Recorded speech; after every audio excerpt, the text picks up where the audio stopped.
तो DCX system limited का IPO आने वाला है, एक और IPO जो कि लिस्ट में ऐड होने जा रहा है। वैसे तो इस साल बहुत IPO ने बम्पर लिस्टिंग दी है, जिन्होंने अच्छा खासा रिटर्न लिस्टिंग डे पर ही इन्वेस्टर को दिया है।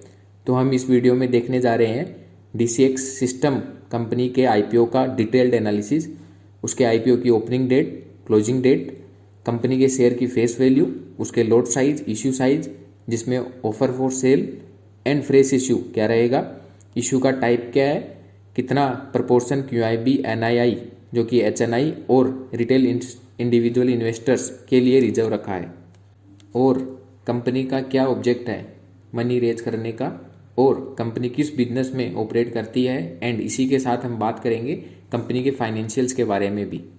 तो आइए चलते हैं और एक एक पॉइंट को डिटेल में एनालाइज करते हैं। सबसे पहले हम बात करेंगे कि कंपनी का क्या काम है। तो आइए हम एक बार इसको देख लेते हैं।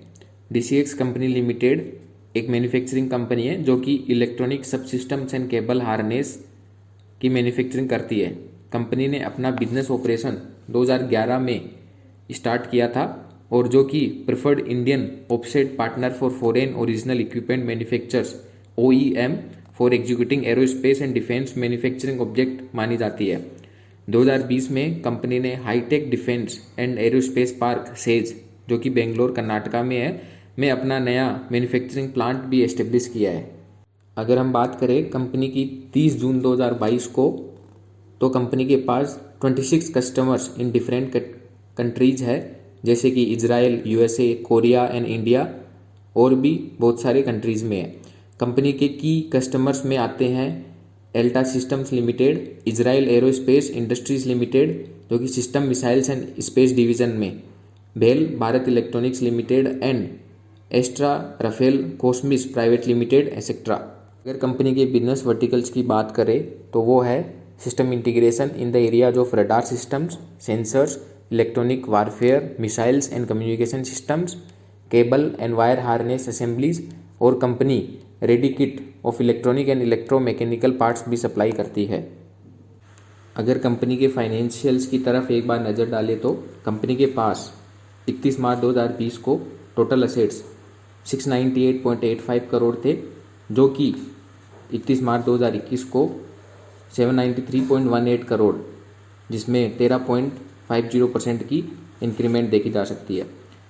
वही 30 जून 2021 को कंपनी की टोटल असेट 763.41 करोड़ थी।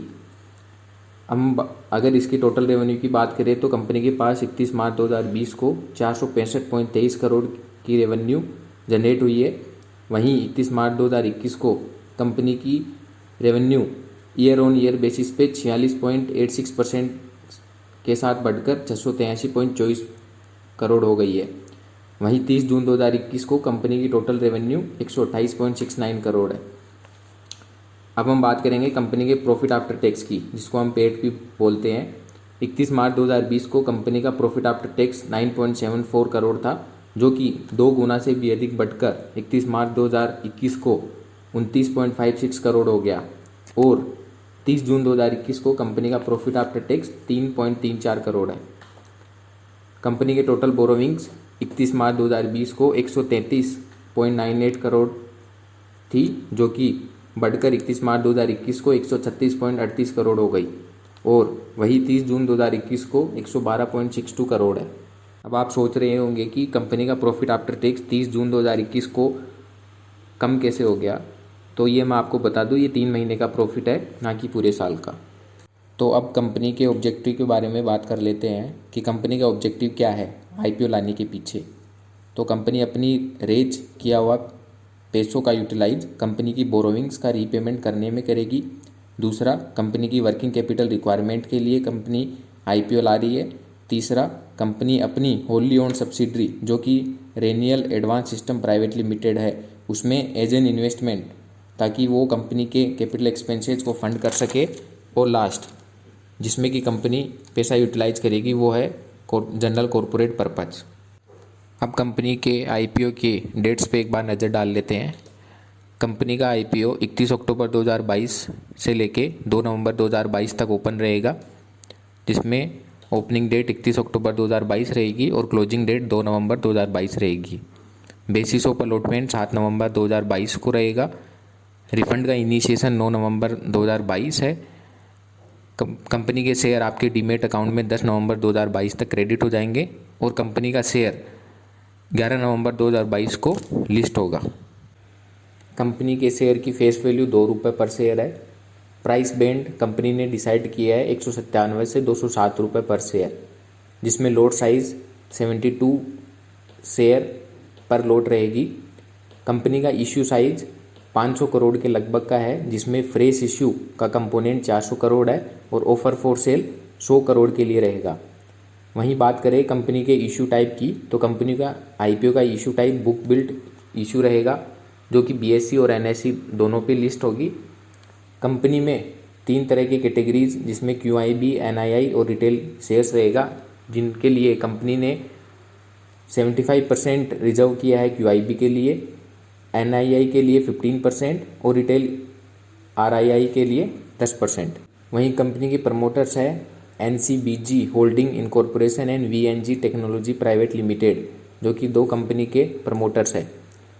और जैसे कि मैंने आपको बताया था कि कंपनी की शेयर की लॉट साइज़ 72 शेयर्स पर लॉट रहेगी, जिसमें रिटेल इंडिविजुअल इन्वेस्टर 13 लॉट लगा सकता है, जिसका मतलब हुआ 936 शेयर्स, जिसकी अगर अमाउंट टर्म्स में बात करें तो 1,93,752 रुपये।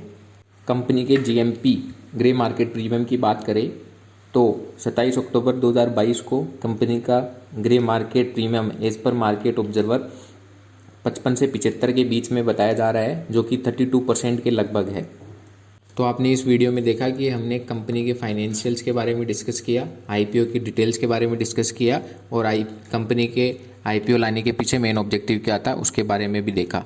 तो आप अगर इस आईपीओ में इन्वेस्ट करने की सोच रहे हैं तो ये आपको एक अच्छा खासा एज पर मार्केट रिकमेंडेशन अच्छा खासा रिटर्न दे सकता है, क्योंकि आज की डेट में इसका जीएमपी 30 से 32% के बीच में बताया जा रहा है।